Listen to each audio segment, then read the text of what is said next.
باكستان، علماءنا الأجلاء، رسالتنا من غزة العظيمة، رسالتنا أن الحق الذي لا يحميه القوة يضيع. ولذلك أهلكم في فلسطين ملك القوة وملك الإرادة التي أبهرت العدو قبل الصديق قبل الحليف. ما حصل يوم 7 أكتوبر له ما بعده. التاريخ لا ينظر للخلف. نحن على موعد مع الصلاة جميعا في رحاب المسجد الأقصى. والله نرونه، والله نراه قريبا، وما ذلك على الله بعزيز.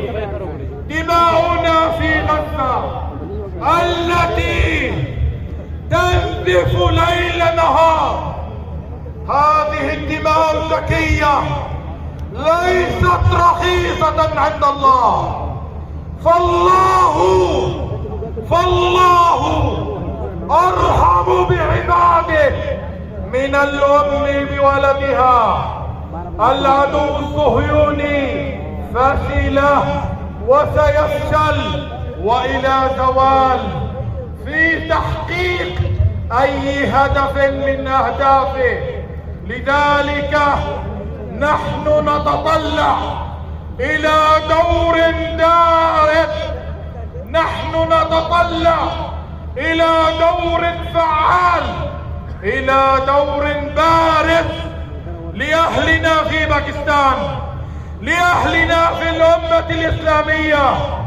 نحن نعرف تاريخ باكستان، فتاريخها الماضي الكل يشهد، وشهداء باكستان على أرض فلسطين منذ عام 1967 وفي عام 1992 مجاهدين من باكستان ينفذون العمليات داخل الأراضي المحتلة.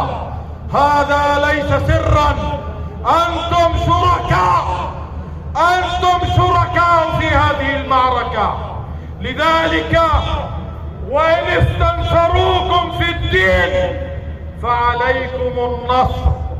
جئنا برسالة واضحة، واجب النصر فرض عين على كل مسلم ومسلمة.